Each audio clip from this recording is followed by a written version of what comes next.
वो चिल्लाता है। जिसको पीड़ा नहीं होगी वो शोर नहीं मचाएगा। ठाकुर साहब को बहुत पीड़ा है। क्यों पीड़ा है? क्योंकि इन्होंने आर्य समाज का स्वर्णिम युग भी देखा है और आज कंगाली का दौर भी देख रहे हैं। साधनों की दृष्टि से आज स्वर्णिम युग है। उपदेशक, प्रचारकों, तपस्वियों, सन्यासियों और क्रांतिकारियों की दृष्टि से आज कंगाली का युग है। एक समय था जब आर्य समाज के पास साधन अति न्यून थे और इसकी छाप हर दिल में थी। आज वो छाप जो है ना, बस इतनी सी बात है, वो छाप का जो असर है वो हल्का है तो अभी खत्म नहीं हुआ कुछ भी। अभी भी उस छाप का असर है, उसको अनुभव करने की बात है। अनुभव कौन करेगा? जिसको थोड़ी सी पीड़ा होगी या जिसके अपने पैर मजबूत होंगे। पैर मजबूत होने का अर्थ ये नहीं है कि कौन कितना आर्थिक रूप से संपन्न है। ठाकुर साहब कह रहे थे ना कि मेरे पास तो कुछ भी नहीं है। इनके पास में क्या है क्या नहीं है वो तो मुझे नहीं पता, धन ऐश्वर्य की तो गणना नहीं कर सकता, पर इनके पास में आर्य समाज की तड़प में रंगा हुआ दिल और दिमाग कैसा है उसका सुनो। पिछले दिनों इन्होंने अपना 75वां जन्म दिवस मनाया। पिछले दिनों बोला मैंने, पिछले दिनों की बात ये नहीं कि पिछला साल है, ये इस वाला 75वां भी तो बोल रहा हूं ना साथ में। पिछले दिनों आपने अपना 75वां जन्म दिवस मनाया था। मैं भी गया विशेष प्रयास करके, बहुत लोग आए। उस 75वें जन्म दिवस पे गुरुकुल को, आर्य उपदेशकों को, ब्रह्मचारियों को, सन्यासियों को, जो भी आर्य समाज के लिए काम कर रहे हैं, उनको 75 लाख रुपया वितरण किया 75वें जन्म दिवस पे। मेरी जिंदगी का अब तक, मुझे सन्यास लिए हुए 34 वर्ष हो गए हैं। घर छोड़े हुए सन्यास 2-2.5 साल बाद ले लिया। घर छोड़े हुए 34 वर्ष हो गए हैं। 34 वर्ष में मेरे अपने जीवन में ऐसा कोई उदाहरण नहीं है। ऐसा नहीं था कि वो धन का प्रदर्शन कर रहे हैं, प्रदर्शन का भाव नहीं था। पीड़ा, एक पीड़ा है अंदर कि वो हम फिर से खड़े हो जाएं, फिर से हमारी बात जमाना सुनने लग जाए, फिर से हमारे शब्दों का महत्व समझ करके माताएं अपने बालकों को गुरुकुलों में भेज करके और राष्ट्र यज्ञ की संविधा बनाने लग जाएं। ऐसे लोगों में एक पीड़ा होती है, और पीड़ा इसलिए होती है कि उनके खुद के पांव मजबूत होते हैं, अर्थात वो संसारिक जो झंझावात आते हैं, सांसारिक जो उथल पुथल होती है, वो उससे नहीं डगमगाते, उसमें डगमगाते नहीं। आपने उपदेशकों से कहानी सुनी होगी, गिद्दड़ और गिदड़ी का विवाह हो गया तो गिदड़ी बोली कि मुझे तो शर्म के मारे मरने का दिल करता है। बोला क्यों? कि सब कहें कि ये डरपोक की घरवाली है। डरपोक का मतलब, गिद्दड़ का मतलब, गिद्दड़ का मतलब डरपोक। डरपोक बोला ये डरपोक के घरवाली है। बोला तो उससे शर्म की बात नहीं है, मैं पहलवान हो जाऊंगा थोड़े दिन में। बोला कैसे? कि मैं अखाड़े में जाऊंगा और दांव पेच सीख करके आऊंगा, तुझे शर्म करने की जरूरत नहीं है। थोड़े दिन के बाद में एक दिन जंगल में दोनों ही जा रहे थे, सामने से ऊंट आ गया। अब गिद्दड़ बच के निकले तो घरवाली पीछे पीछे। अब क्या करे, फंस गया। तो वो अकड़ करके सीधा चलता ही गया, चलता गया। ऊंट ने गर्दन से पकड़ के उठा लिया। तो ऊपर उठा तो गिदड़ी ने देखा कि कहाँ गया। वो देखा कि ऊपर है। तो बोले वो जो अखाड़े में दांव सीख के आया था वो लगा दे।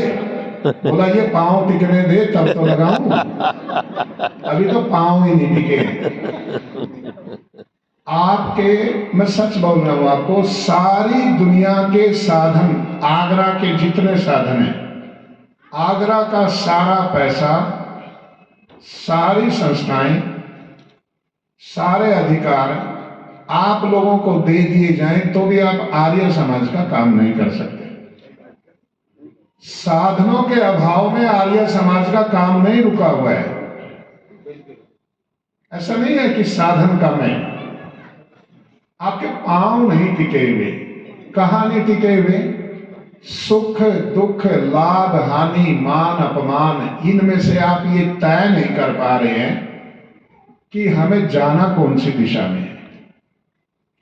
थोड़े से लाभ के लिए व्यक्ति सिद्धांत छोड़ देता है, थोड़े दिन बाद में वो लाभ भी चला जाता है और सिद्धांत भी चला जाता है, थोड़े दिन बाद में। क्योंकि ऋषि दयानंद जी 11वां समोल्लास खोल करके पढ़ लेना। ऋषि दयानंद जी महाराज कहते हैं, मैं आपसे पूछता हूं एक बात, सांसारिक सुख पशु ज्यादा भोगते हैं या मनुष्य? मनुष्य। सांसारिक सुख है, पशु ज्यादा भोगते हैं या मनुष्य? कोई भी सांसारिक सुख। खाने का सुख सबसे ज्यादा किसको प्राप्त है? किसको? मनुष्य को खाने का सुख। हाथी को एक बार में कई क्विंटल खाता है, ना उसको फूड पॉइजनिंग होती, ना कब्ज होती, ना अफारा आता, ना गैस बनती। सबसे ज्यादा एक बार में भोजन करने वाला प्राणी या धरती पे हाथी है।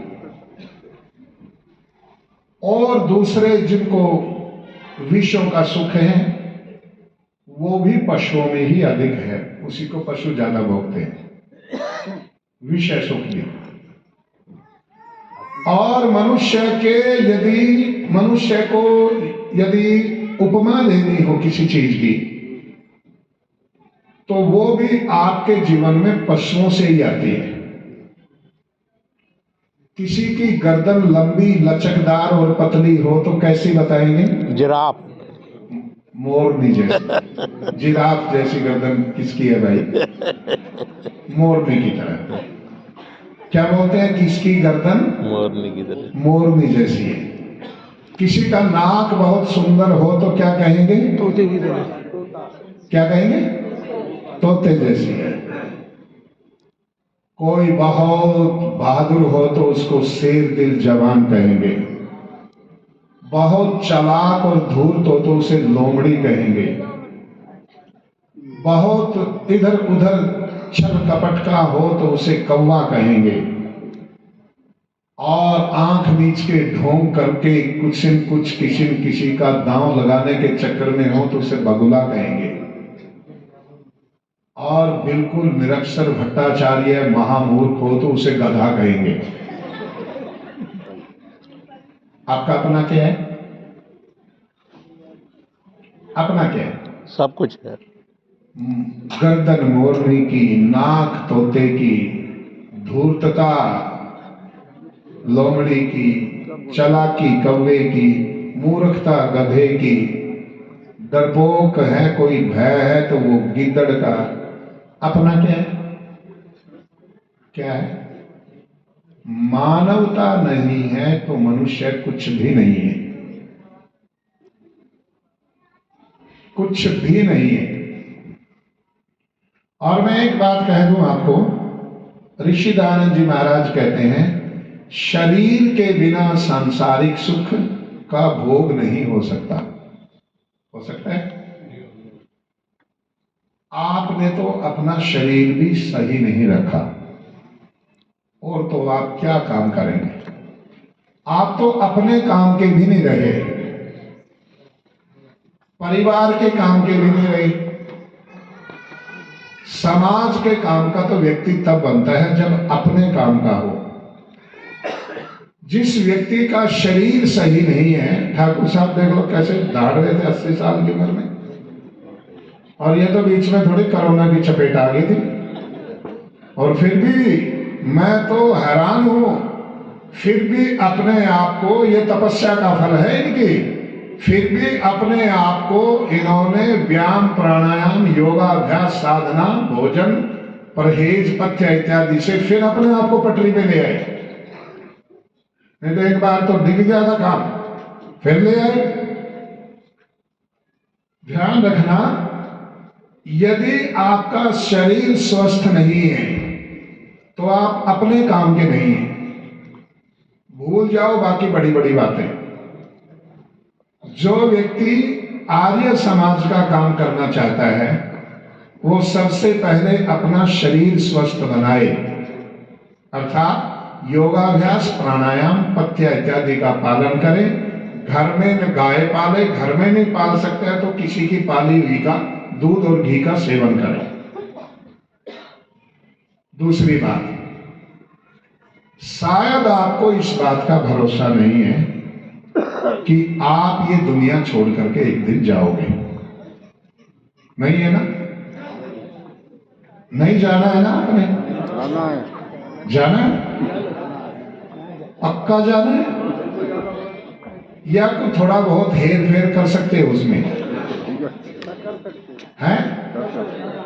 तो पक्का यदि जाना, देखो मैं तो आपकी तरफ होना चाहता हूं। यदि पक्का नहीं जाना है तो जो ढर्रा चल रहा है इसे चलने दो, और यदि पक्का जाना है तो साथ क्या क्या ले जाना है उसकी व्यवस्था जरूर कर लो। उसकी व्यवस्था पक्की होनी चाहिए।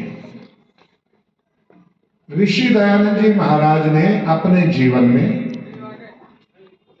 गृहस्थ की जितनी बड़ाई की है इतनी सन्यास की नहीं की।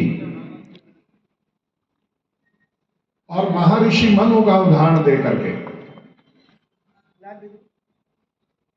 कई बार मेरे मन में आता है, आर्य समाज का खेल बिगड़ा तो बिगड़ा कहां से? जब थोड़ा सा पीछे इतिहास को पढ़ना शुरू करते हैं, एक समय में गृहस्थ होता था जो किसी भी कार्यक्रम में और रविवार वाले दिन आर्य समाज के सत्संग में निश्चित होता था कि घर का कोई भी व्यक्ति घर पे नहीं रहेगा। बच्चों की उंगलियां पकड़ पकड़ करके और कार्यक्रम में और समाज के सत्संग में लेके जाते थे। इतना कठोर नियमों का पालन भी कुछ घरों में हमने सुना और देखा है। सायंकाल जो जिस समय आएगा सबसे पहले एक कक्ष में जहां उपासना के लिए निश्चित है बैठ करके संध्या करेगा और फिर भोजन करेगा। देखो, चुटकुले और कहानियों में जीवन का निर्माण नहीं होता। मैं फिर आपको एक बात कहना चाहता हूं, जैसे गुरु गोविंद सिंह जी महाराज के गुरु अर्जुन देव जी और गुरु तेग बहादुर जी के समय में एक पंजाब और ये हरियाणा, उस समय एक बात प्रचलित हो गई थी कि एक बालक अपने लिए और एक बालक गुरु की सेवा के लिए, 2 बालक पैदा किए जाते थे मिनिमम। ये जो सारे सिख हैं इनमें से सिखों के यहां पैदा हुए तो बहुत कम है। सनातन धर्म के अंदर सनातनी लोगों ने, माताओं ने अपने अपने बड़े बालक को एक समय में सिख बनाया